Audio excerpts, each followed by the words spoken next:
Hello दोस्तों। इस class में वो सारे क्वेश्चन हम कवर करेंगे दिल्ली पुलिस कांस्टेबल के हम करे थे प्रीवियस क्वेश्चन। अभी इस वीडियो में रहने वाला है इस क्लास में सेट नंबर 39 1/12/2023 शिफ्ट नंबर 3। जितने भी क्वेश्चन बने थे पार्ट वन है ये इसका। पार्ट वन में दिल्ली पुलिस कांस्टेबल में रहता है जीके 50 क्वेश्चन। फिर पार्ट टू में रहते हैं 25 क्वेश्चन रीजनिंग के 51 to 75। पार्ट थर्ड में कवर करते हैं न्यूमेरिकल एबिलिटी 76 to 90 और लास्ट पार्ट में पार्ट फोर में हम कवर करते हैं 20 क्वेश्चन कंप्यूटर के रहते हैं। इस तरह से हम पूरा जो फुल मॉक होता है, फुल जो पेपर होता है आपका पैटर्न एग्जाम का, इस तरह से हम कंप्लीट 100 क्वेश्चन को कंप्लीट करते हैं। और इससे पहले हमने ये सीरीज स्टार्ट की थी, 45 क्वेश्चन की सीरीज थी, टोटल 45 सेट्स थे। इसमें से हमने दोस्तों 38 सेट कंप्लीट करनी है। अभी है ये सेट नंबर 39, इसका ये है पार्ट नंबर 1। मतलब यकीन मानिए आप 3800 क्वेश्चन हम प्रैक्टिस कर चुके हैं। 3800 क्वेश्चन यकीन मानिए दोस्तों, इतने इतने सारे क्वेश्चन हो जाते हैं, इतनी सारी टाइप बन जाती है क्वेश्चन की कि मोस्टली आपका कंटेंट रिवाइज हो जाएगा। जो भी क्वेश्चन पूछे जाते हैं, जो फेवरेट टॉपिक है दिल्ली पुलिस में, वो क्वेश्चन आपके सारे रिपीट होंगे और बार बार रिपीट होंगे, आपको याद भी हो जाएंगे। तो चलिए अभी स्टार्ट करते हैं, टाइम वेस्ट ना करते हुए। ये वाला सेट सेट नंबर 39, इसका पार्ट 1 जीके। फर्स्ट क्वेश्चन है, क्रिकेट में बल्लेबाज के पैर की उंगलियों या क्रीज लाइन पर लक्षित एक पूर्ण पिच वाली गेंद को डैश कहा जाता है। तो जब पैरों में कोई भी बॉल रहा है दोस्तों, पैरों में बॉल फेंकता है, उसे क्या बोलते हैं? जैसे बुमराह है, जसप्रीत बुमराह पैरों में मारेगा, एलबीडब्ल्यू करने की कोशिश करता है, लास्ट में जैसे बॉलर है, लास्ट के खिलाड़ी आते हैं जो बॉलर होते हैं, वो क्या करता है? एलपीडब्ल्यू आउट करने की या बोल्ड मारने की कोशिश करता है, तो यॉर्कर मारता है बुमराह। आप रिलेट करके भी याद कर सकते हो। तो पैरों में फेंकी हुई गेंद को क्या बोलते हैं? यॉर्कर बोलते हैं। क्या बोलते हैं? क्रीज लाइन पर, जो मान लो ये क्रीज है, ये क्रिकेटर खड़ा है, यहाँ पे बैट्समैन है, ये स्टंप है 3, यहाँ बैट्समैन खड़ा है, और यहाँ पे जो बॉल फेंकी जाएगी इस लेंथ पे, इतने एरिया में बॉल फेंकी जाएगी, उसे बोलते हैं यॉर्कर। इसके अलावा आपको क्रिकेट से कुछ इंपॉर्टेंट क्वेश्चन याद रखने हैं, करंट अफेयर में बन सकते हैं। सबसे पहले आपको ध्यान रखना है दोस्तों, WTC वर्ल्ड टेस्ट चैंपियनशिप अब की बार जीता है साउथ अफ्रीका ने। पहली बार WTC वर्ल्ड टेस्ट चैंपियनशिप किसने जीती है? साउथ अफ्रीका ने। फाइनल में हराया इन्होंने ऑस्ट्रेलिया को। किसको हराया? ऑस्ट्रेलिया को। चैंपियन ट्रॉफी 2025 जीती थी भारत ने, इंडिया ने जीती थी। इंडिया ने किसको हराया था? न्यूजीलैंड को हराया था। ये भी आपको ध्यान रखना है। 2024 का T20 जो वर्ल्ड कप हुआ था वेस्ट इंडीज और यूएसए में, वो भी इंडिया ने जीता था, इंडिया ने हराया था जी। ये भी आपको ध्यान रखना है। किसको हराया था? साउथ अफ्रीका को हराया था T20 में, वर्ल्ड कप में। अभी हाल फिलहाल में ये भी आपको ध्यान रखना है, 2000 जो अभी मतलब कि ये एशिया कप हुआ है, Asia cup T20 Asia cup, Asia cup में भी इंडिया ने हराया है फाइनल में। किसको हराया है? पाकिस्तान को हराया है। ये तो पता ही होगा आपको, ये तो फेमस था बहुत मैच। किसको हराया? इंडिया ने पाकिस्तान को हराया है। इसके अलावा दोस्तों ध्यान रखेंगे, बेंगलुरु ने पहली बार जीता है आईपीएल। आईपीएल किसने जीता आपकी बार? बेंगलुरु ने जीता है। फाइनल में किसको हराया दोस्तों? आईपीएल जीता है बेंगलोर ने। बेंगलोर ने जीता है, ये आपको ध्यान रखना है। बेंगलोर ने हराया है पंजाब को। किसको हराया है? पंजाब को हराया है। पंजाब के कैप्टन कौन थे? श्रेयस अय्यर। बेंगलोर के विराट कोहली। सॉरी, बेंगलोर के थे पाडिकर। पाडिकर थे और इनके थे श्रेयस अय्यर। लेकिन यॉर्कर किसे बोलते हैं? पैरों में फेंकी हुई गेंद को यॉर्कर बोलते हैं। क्रिकेट में बल्लेबाज और पैर की उंगलियों या क्रीज लाइन पर लक्षित एक पूर्ण पिच वाली गेंद को यॉर्कर।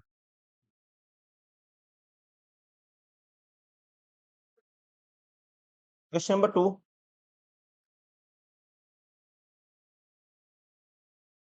शरीर का रक्तचाप ब्लड प्रेशर मापने के लिए किस उपकरण का इंस्ट्रूमेंट का यूज किया जाता है? बॉडी का या शरीर का रक्तचाप ब्लड प्रेशर दोस्तों मापने के लिए यूज करते हैं। मोस्ट फेमस क्वेश्चन कई बार पूछा जाता है। Option second, sphygmomanometer. Right answer option second. Question number 3, निम्नलिखित में से कौन गुलाम वंश का संस्थापक था जो पहले मोहम्मद का सेनापति था? गुलाम वंश का संस्थापक माना जाता है कुतुबुद्दीन ऐबक को। 1206 में दोस्तों इन्होंने किसकी स्थापना की थी? गुलाम वंश की स्थापना की थी, और इसी को बोला जाता है मामलुक वंश। और फिर इनकी मृत्यु हो गई थी चौगान खेलते हुए 1210 में। राइट आंसर होगा, नाम है कुतुबुद्दीन ऐबक। क्वेश्चन नंबर 4, पालघाट रघु एक प्रसिद्ध डैश वादक थे। आपको ध्यान रखना है इनका जो रिलेशन है पालघाट रघु का, ये है मृदंगम से। ऑप्शन थर्ड, ये थे एक मृदंगम वादक। क्वेश्चन नंबर 5, राष्ट्रपति द्वारा राज्यसभा के कितने सदस्यों को मनोनीत किया जाता है? इसका राइट आंसर होगा, ये मनोनीत किया जाता है 12 सदस्यों को। ऑप्शन 4। क्वेश्चन नंबर 6, निम्नलिखित में से कौन सा अधिकार अनुच्छेद 21 के अंतर्गत आता है? आप ध्यान रखेंगे, अनुच्छेद 21 के अनुसार किसी भी व्यक्ति को उसके प्राण या दैहिक स्वतंत्रता से विधि द्वारा स्थापित प्रक्रिया के अनुसार ही वंचित किया जा सकता है। इसे बोला जाता है जीवन का अधिकार। क्या बोला जाता है? जीवन का अधिकार भी अनुच्छेद 21 को कहा जाता है। Right answer of option third, प्राण और दैहिक स्वतंत्रता का संरक्षण। क्वेश्चन नंबर 7, निम्नलिखित में से कौन सा उपन्यास चेतन भगत द्वारा नहीं लिखा गया है? यहाँ पे इसका राइट आंसर होगा, ये होगा option third, who will cry when you die. ये लिखा गया है रॉबिन शर्मा के द्वारा। इसको रॉबिन शर्मा ने लिखा है, ना कि चेतन भगत ने। बाकी सारे चेतन भगत के हैं, याद कर सकते हो आप। ये किसने लिखा है? रॉबिन शर्मा ने। Question number 8, the MP local area development MPLAD scheme is implemented by which of the union ministry? सांसद स्थानीय क्षेत्र विकास योजना किस केंद्रीय मंत्रालय द्वारा कार्यान्वित की जाती है? इसका कार्यान्वयन सांसद स्थानीय क्षेत्र विकास लोकल एरिया डेवलपमेंट स्कीम, इसका दोस्तों कार्यान्वयन कह सकते हैं किया जाता है। राइट आंसर होगा ऑप्शन सेकंड, सांख्यिकी और कार्यक्रम कार्यान्वयन मंत्रालय के द्वारा, ministry of statistics and programme implementation. Question number 9, Chirag Chandrashekhar Shetty का संबंध डैश से है? शेट्टी का चंद्रशेखर शेट्टी का संबंध डैश से है? ये आपको बताना है। इसका राइट आंसर होगा, ध्यान रखना है, चिराग चंद्रशेखर शेट्टी एक भारतीय बैडमिंटन खिलाड़ी है। Option second. क्वेश्चन नंबर 10, गुरु पंकज चरण दास और गुरु देव प्रसाद दास निम्नलिखित में से किस नृत्य शैली से संबंधित हैं? आपको ध्यान रखना है, गुरु पंकज चरण दास और गुरु देव प्रसाद दास ओडिसी नृत्य शैली से संबंधित है। ओडिसी नृत्य शैली से संबंधित है। राइट आंसर होगा ऑप्शन फॉर ओडिसी। कहाँ का नृत्य है दोस्तों? ये ओडिशा का। क्वेश्चन नंबर 11, मुख्यमंत्री कृषि आशीर्वाद योजना किस राज्य में शुरू की गई है?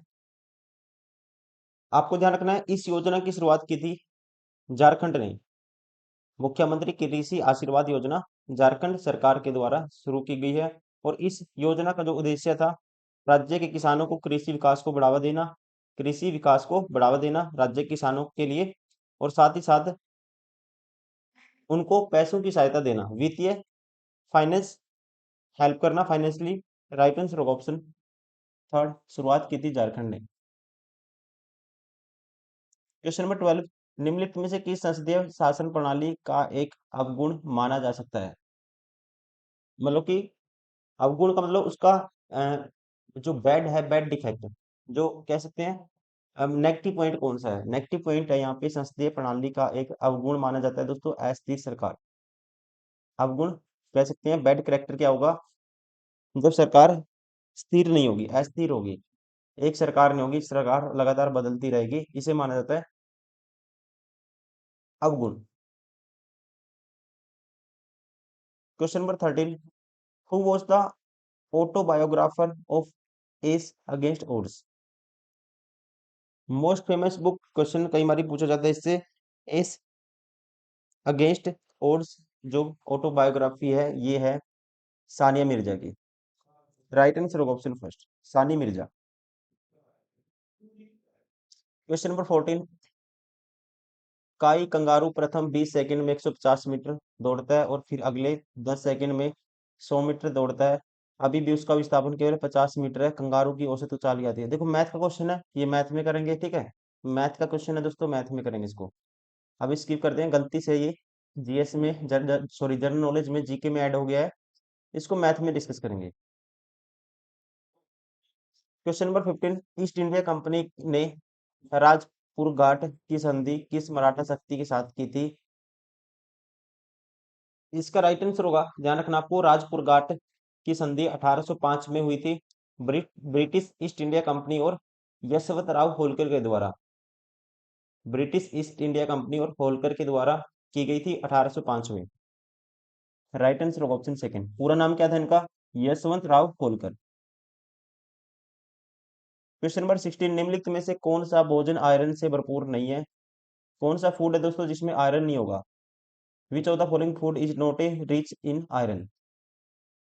इनमें से आयरन किस में नहीं पाया जाएगा? ये आपको पता ही होगा। यहाँ पे आएगा राइट आंसर होगा नींबू में आयरन नहीं होता। ठीक है, आयरन से भरपूर नहीं होगा। बाकी मटर, पालक, लाल मांस, इनमें आयरन पाया जाता है। ऑप्शन 4। क्वेश्चन नंबर 17, सुंदर चौकोर आकार की मुगल वास्तुकला कांच महल भारत के निम्नलिखित में से किस शहर में स्थित है? कांच महल दोस्तों भारत के किस शहर में आता है, ये आपको बताना है। कांच महल आता है भारत के, राइट आंसर होगा ऑप्शन फर्स्ट आगरा में। कहाँ पे आता है? आगरा में आता है।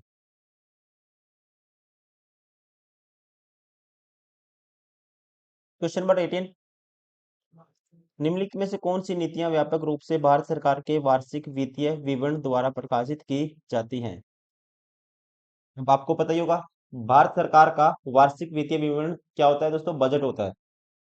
और मुख्य रूप से सरकार की क्या है, ये राजकोषीय नीति में आता है। राइट आंसर होगा ऑप्शन फर्स्ट राजकोषीय नीति।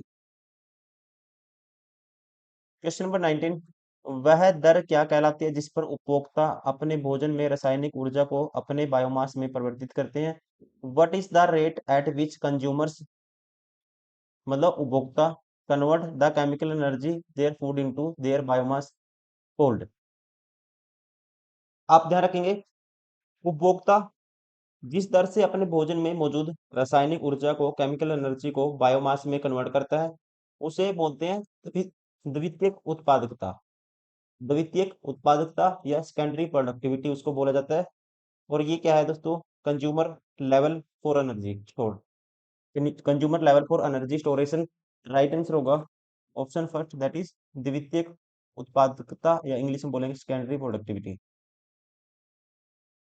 क्वेश्चन नंबर 20, भारत का चुनाव आयोग 1989 में एक 3 सदस्यीय निकाय बन गया, इसे फिर से डैश में एकल सदस्यीय निकाय बनाया गया।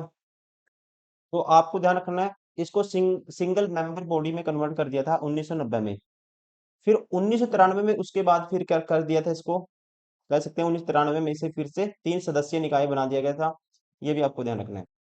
लेकिन 1989 के बाद कब कर दिया गया था? 1990 में single member body. Option second. Question number 21, Meghalaya की गारो पहाड़ियों में किस स्थान पर एक दिन में राजस्थान के जैसलमेर में 10 वर्षों की वर्षा के बराबर वर्षा हो सकती है? तो ये आएगा, मोस्ट फेमस प्लेस है दोस्तों जहाँ पे माना जाता है वार्षिक वर्षा, मतलब विश्व में सबसे ज्यादा होती है, ये माना जाता है चेरापूंजी।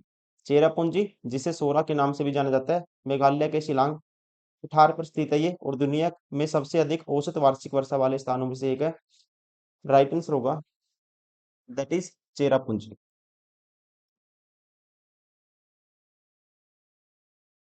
क्वेश्चन नंबर 22, निम्नलिखित में से कौन सा पर्व झारखंड के आदिवासी लोगों द्वारा व्यापक रूप से नहीं मनाया जाता है? नहीं मनाया जाता है। इनमें से हरेली मनाया जाता है छत्तीसगढ़ में। कहाँ पे मनाया जाता है इसको? छत्तीसगढ़ में मनाया जाता है, ना कि झारखंड में। बाकी जावा, सरहुल, कर्मा, ये सारे काम मनाए जाते हैं झारखंड में। क्वेश्चन नंबर 23, लक्ष्मीबाई राष्ट्रीय शारीरिक शिक्षा संस्थान की स्थापना किस वर्ष में हुई थी? आपको ध्यान रखना है दोस्तों, लक्ष्मीबाई राष्ट्रीय शारीरिक शिक्षा संस्थान की स्थापना ग्वालियर में 1957 में की गई थी। राइट आंसर होगा option second, sorry option four, 1957, 1957 में। कहाँ पे? ग्वालियर में। क्वेश्चन नंबर 24, नरोरा परमाणु ऊर्जा स्टेशन डैश राज्यों में गंगा के तट पर स्थित है? इसका नाम है नरोरा, और ध्यान रखेंगे नरोरा कहाँ पे है दोस्तों? नरोरा परमाणु ऊर्जा स्टेशन है उत्तर प्रदेश के, उत्तर प्रदेश राज्य के बुलंदशहर जिले में गंगा नदी के तट पर। राइट आंसर होगा इसका ऑप्शन फोर, उत्तर प्रदेश।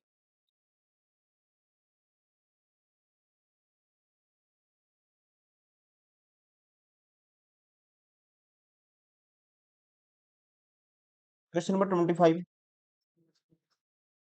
पुरातात्विक स्थल इनाम गांव गौड़ नदी के तट पर स्थित जो डैश नदी की एक सहायक नदी है। देखिए, इनाम गांव किस नदी के तट पर स्थित है? गौड़ नदी के तट पर, और ये सहायक नदी है बीमा नदी की। कौन सी नदी की? बीमा नदी की। राइट आंसर होगा ऑप्शन 4। क्वेश्चन नंबर 26, जब कैबिनेट मिशन ने भारत का दौरा किया था तब व्यापार मंडल के अध्यक्ष कौन थे? यहाँ से दोस्तों क्वेश्चन बार बार पूछा जाता है, ध्यान रखेंगे आप। 1946 में जब कैबिनेट मिशन भारत आया था तो इसमें 3 ब्रिटिश कैबिनेट सदस्य शामिल थे। एक था लॉर्ड पैथिक लॉरेंस, ये भारत के राज्य सचिव थे। लॉर्ड पैथिक लॉरेंस क्या थे? भारत के राज्य सचिव। और ए वी अलेक्जेंडर, ये एडमिरल्टी के प्रथम लॉर्ड थे। और साथ ही साथ ध्यान रखेंगे आप, सर स्टैफोर्ड क्रिप्स, ये क्या थे? व्यापार बोर्ड के अध्यक्ष। सर स्टैफोर्ड क्रिप्स क्या थे? व्यापार बोर्ड के अध्यक्ष। राइट आंसर होगा इसका ऑप्शन 4। क्वेश्चन नंबर 27, निम्नलिखित में से किस संविधान ने भारतीय संविधान में मौलिक कर्तव्यों को शामिल करने के लिए प्रेरित किया? तो आपको ध्यान रखना है, भारतीय संविधान में मौलिक कर्तव्यों को शामिल करने का विचार सोवियत संघ, जिसको इंग्लिश में बोलते हैं यूएसएसआर, इसके संविधान से प्रेरित था। और 42वें संविधान संशोधन अधिनियम 1976 के द्वारा दोस्तों भाग 4A में मौलिक कर्तव्यों को जोड़ा गया था। राइट आंसर होगा प्रेरित था किसके संविधान से? यूएसएसआर, सोवियत संघ। Option second. Question number 28, Dehing Patkai महोत्सव का नाम निम्नलिखित में से किसके नाम पर रखा गया है? अब देखो, देहिंग का मतलब होता है, देहिंग क्या है? नदी है दोस्तों, एक जो आसाम और अरुणाचल प्रदेश के बीच में बहती है, देहिंग। देहिंग नदी। पटकाई नाम है पर्वत का, पटकाई बोला जाता है, पर्वत का नाम है। मणिपुर में पटकाई को पर्वत बोला जाता है। तो यहाँ पे कह सकते हैं किसके नाम पर रखा गया है? नदी और पर्वत। राइट आंसर होगा ऑप्शन फर्स्ट। क्वेश्चन नंबर 29, निम्नलिखित में से किसने प्रसिद्ध गीत अमार सोनार बांग्ला लिखा था, जो 1971 में बांग्लादेश की स्वतंत्रता के बाद उसका राष्ट्रगान बना था? तो जी इसको लिखा था, राइट आंसर होगा ऑप्शन सेकंड, रविंद्रनाथ टैगोर ने। क्वेश्चन नंबर 30, भारत की 2011 की जनगणना के अनुसार सर्वाधिक साक्षरता दर के मामले में भारत का कौन सा राज्य दूसरे स्थान पर था? पहले पे था दोस्तों केरला, केरला पहले पे था। दूसरे पे ध्यान रखना आपको, ये था मिजोरम, दूसरे पे था मिजोरम। राइट आंसर होगा ऑप्शन थर्ड।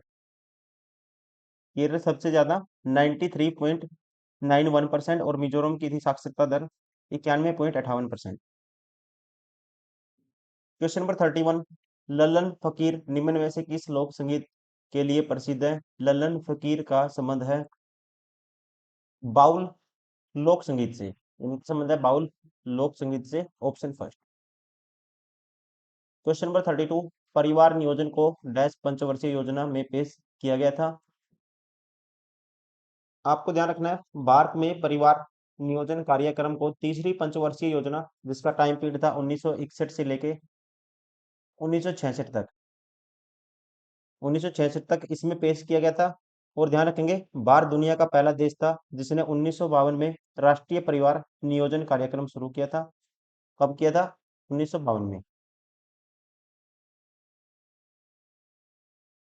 ठीक है, अगर स्टार्टिंग पूछे तो 1952, अगर पंचवर्षीय योजना पूछे फिर आंसर करना आपको तीसरी, option third. Question number 33, Bharat की जनगणना 2011 के अनुसार भारत के किस राज्य में अनुसूचित जाति की जनसंख्या सबसे अधिक है? अनुसूचित जाति की जनसंख्या दोस्तों भारत में सबसे अधिक है उत्तर प्रदेश में। राइट आंसर होगा ऑप्शन थर्ड। क्वेश्चन नंबर 34, भारतीय संविधान सभा के सदस्यों ने किस वर्ष देश के लिए संविधान मसौदा तैयार करने के लिए एक पहली बार बैठक की थी? भारतीय संविधान सभा के सदस्यों ने, आपको ध्यान रखना है, भारतीय संविधान सभा का गठन 1946 के कैबिनेट मिशन योजना के तहत किया गया था। और संविधान सभा के सदस्यों की पहली बैठक 9 दिसंबर 1946 में हुई थी। 9 दिसंबर 1946। ठीक है, 9 दिसंबर 1946 को हुई थी, ताकि देश के लिए संविधान का मसौदा तैयार किया जा सके। Option second. क्वेश्चन नंबर 35, 12वीं शताब्दी के लेखक कल्लण ने अपनी राजतरंगिणी नामक पुस्तक में निम्नलिखित में से किस क्षेत्र के इतिहास का वर्णन किया है? ये क्वेश्चन कई बार पूछा गया है, ये भी आपको ध्यान रखना है। कल्लण ने अपनी पुस्तक राजतरंगिणी में जिक्र किया है, वर्णन किया है कश्मीर का। Option second. क्वेश्चन नंबर 36, उत्तर वैदिक काल में निम्नलिखित में से किस पशु का स्थान समाज में सबसे प्रतिष्ठित था? दोस्तों, उत्तर वैदिक काल में आपको पता ही होगा, गाय को लोग सबसे ज्यादा महत्व देते थे, गाय को पूजा करते थे, गाय की। Right answer option second. Question number 37, dash का अर्थ सार्वजनिक क्षेत्र के उद्यमों के स्वामित्व, प्रबंधन और नियंत्रण का निजी क्षेत्र को हस्तांतरण है। आसान डेफिनेशन रिलेट करके भी याद कर सकते हो, उसे बोलेंगे निजीकरण, मतलब प्राइवेटाइजेशन। जब सार्वजनिक क्षेत्र है दोस्तों, किस में कन्वर्ट हो जाएगा? पब्लिक सेक्टर, प्राइवेट सेक्टर में, तो उसे बोलेंगे प्राइवेटाइजेशन, निजीकरण। सार्वजनिक क्षेत्र निजी क्षेत्र में कन्वर्ट होगा, दैट इज कॉल्ड, क्या बोलेंगे इसको? हिंदी में बोलेंगे निजीकरण। क्वेश्चन नंबर 38, कालिदास सम्मान के निम्नलिखित प्राप्तकर्ताओं में से कौन शास्त्रीय नृत्य से जुड़ा है? आपको ध्यान रखना है, सबसे पहले कालिदास सम्मान मध्य प्रदेश सरकार के द्वारा दिया जाता है, और इनमें से दोस्तों राइट आंसर होगा ऑप्शन फर्स्ट, सोनल मानसिंह को मिला था कालिदास सम्मान, ये मिला था 2007-8 में। Option first. Question number 39, Poona सार्वजनिक सभा, जो महाराष्ट्र में 19वीं सदी के भारत के सबसे मजबूत राजनीतिक संगठनों में से एक था, इसे वर्ष डैश में शुरू किया गया था? पूना सार्वजनिक सभा को, इसको शुरू किया गया था महादेव गोविंद रानाडे और गणेश वासुदेव जोशी और अन्य लोगों के द्वारा, कुछ अन्य लोग भी थे। कब? 1870 में, 1870 में इसको शुरू किया गया था। Option four. क्वेश्चन नंबर 40, निम्नलिखित में से कौन सी एक बाहरी एजेंसी है जिसके साथ नाबार्ड ने 2005-6 में सूक्ष्म वित्त को बढ़ावा देने के लिए सहयोग किया है या किया था?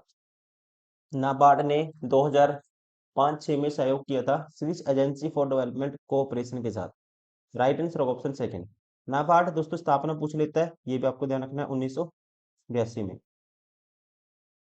क्वेश्चन नंबर 41, कृष्णा बेसिन के कुल जलग्रहण क्षेत्र का कितना प्रतिशत कर्नाटक से होकर बहता है? माना जाता है माना जाता है कि कृष्णा बेसिन के क्षेत्र का लगभग 62%, कृष्णा बेसिन के जल ग्रहण के क्षेत्र का 62% प्रतिशत कहाँ से होकर बहता है? कर्नाटक से। क्वेश्चन नंबर 42, 2011 की जनगणना में निम्नलिखित में से कौन सा राज्य साक्षरता दर के उच्चतम कुल प्रतिशत वाले शीर्ष 3 राज्यों में से नहीं था? सबसे ऊपर है केरल, नंबर 1, ये था नंबर 2, और ये आएगा नंबर 3। नंबर 3 तक कौन नहीं था? गोवा नहीं था। Right answer option second. Question number 43, मध्ययुगीन वास्तुकला में खान का डैश से संबंधित है? खान क्या, ये सॉरी, खान का दोस्तों, खान का क्या है? एक इमारत है जिसे विशेष रूप से सूफी भाईचारे या तारिका के सम्मेलनों के लिए डिजाइन किया जाता है। आध्यात्मिक एकांतवास इसको कहा जाता है, सूफी संतों के लिए। राइट आंसर होगा ऑप्शन फर्स्ट, ये है सूफी संतों से संबंधित, सॉरी ऑप्शन फर्स्ट, सूफी संतों से संबंधित। क्वेश्चन नंबर 44, डैश लकड़ी में छिद्र करने वाला सीप वर्म है? Dash is a shipworm that bores holes in wood, मतलब सीप वर्म दोस्तों कीड़े का नाम है, ठीक है, जो लकड़ी में छिद्र कर देता है। कौन सा है ये? मतलब इस कीड़े का नाम क्या है? इसे बोलते हैं, ध्यान रखना है, इसे बोलते हैं टेरेडो, टेरिडो बोलते हैं इसको। Option third. Question number 45, Madhya Pradesh सरकार द्वारा नृत्य कला संगीत के क्षेत्र में निम्नलिखित में से कौन सा पुरस्कार दिया जाता है? कौन सा दिया जाता है? पता ही होगा आपको, कालिदास सम्मान। क्वेश्चन नंबर 46, मौलिक कर्तव्यों की सिफारिश करने के लिए 1976 में इंदिरा गांधी सरकार द्वारा निम्नलिखित में से किस समिति आयोग का गठन किया गया था? मौलिक कर्तव्यों को दोस्तों 42वें संविधान संशोधन 1976 में जोड़ा गया था, जैसे 10 मौलिक कर्तव्य जोड़े गए थे, फिर 11वां जोड़ा गया था, 2002 में 86वां संविधान संशोधन के द्वारा। लेकिन इनको पेश किया गया था, समिति का नाम है जिसकी सिफारिश पर पेश किया गया था, स्वर्ण सिंह समिति। Option second. क्वेश्चन नंबर 47, उत्तर और उत्तर पश्चिमी भारत में दिन के समय चलने वाली तेज झोंकेदार गर्म हवाओं को डैश कहा जाता है। आसान क्वेश्चन है। उत्तर भारत में, राजस्थान में, दिल्ली में, यूपी में, हरियाणा में, पंजाब में, दोस्तों इनको क्या कहा जाता है? लू कहा जाता है। Option four. क्वेश्चन नंबर 48, उत्तर और उत्तर पश्चिम भारत में दिन के समय चलने वाली, सेम क्वेश्चन है, लू कहा जाता है। क्वेश्चन नंबर 49, जुलाई 2023 तक प्राप्त जानकारी के अनुसार विवेक एक्सप्रेस ट्रेन द्वारा डैश और कन्याकुमारी के बीच में सबसे लंबा रूट तय किया जाता है। अकॉर्डिंग टू 2023 या 25, अभी भी यही होगा आंसर। राइट आंसर होगा इसका ऑप्शन थर्ड, डिब्रूगढ़। ध्यान रखेंगे, विवेक एक्सप्रेस ट्रेन डिब्रूगढ़ और कन्याकुमारी के बीच भारत में सबसे लंबा रूट तय करती है, और ये ट्रेन असम के डिब्रूगढ़ से तमिलनाडु के कन्याकुमारी तक जाती है। लगभग माना जाता है 4189 किलोमीटर की दूरी ये कवर करती है। 4189। क्वेश्चन नंबर 50, संगीत नाटक अकादमी पुरस्कार विजेता तपन कुमार, यहाँ पे कुमार है, यहाँ कुमार है, तो कुमार है दोस्तों, ये गलत है। तपन कुमार पटनायक एक डैश नर्तक है। इनका रिलेशन है छऊ नृत्य से। ठीक है, छऊ नृत्य से रिलेशन है इनका, ध्यान रखेंगे। कौन से नृत्य से? छऊ नृत्य से। राइट आंसर होगा ऑप्शन थर्ड। और ये नृत्य किया जाता है दोस्तों मुख्य रूप से झारखंड, उड़ीसा और पश्चिम बंगाल में। झारखंड, उड़ीसा और पश्चिम बंगाल साइड में इसको किया जाता है। ऑप्शन थर्ड, छऊ।